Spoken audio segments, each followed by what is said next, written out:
The 10th World Trade Organization Ministerial Conference received plenty of criticism for not being able to achieve most of its previously set commitments. Despite this, analysts claim that it is the first conference seen to have made headway compared to previous meetings. And as KTN's Ashley Mazuri now tells us, it is beginning to emerge that much more was left on the agenda.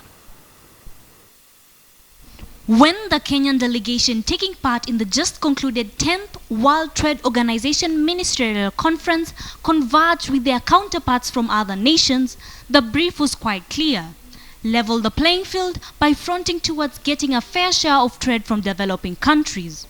Top on the delegates' list included the Doha Agenda, agricultural subsidies, food security, empowering least developed countries, information technology, and the passing of the Trade Facilitation Agreement.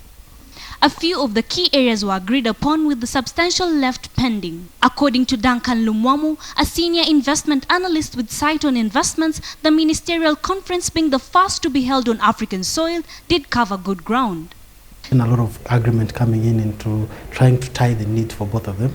So when the subsidies are brought in immediately, effective immediately, the developed world is coming to cut down on those subsidies. Since the formation of the World Trade Organization 14 years back, only 2 deals have been struck, raising questions over the effectiveness of the trade body. Lumwamu reckons that practical solutions from the ratification of the agreements ought to be the focal point. From the conference, African nations continue to champion for fair trade as global trade remains skewed in favor of developed nations. Disunity among African countries has affected trade immensely, with intra-African trade standing about 15%.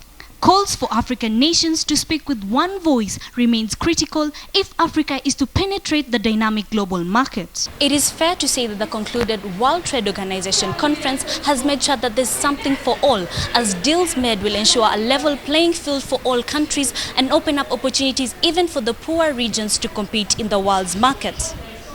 Ashley Mazuri, KTN Business.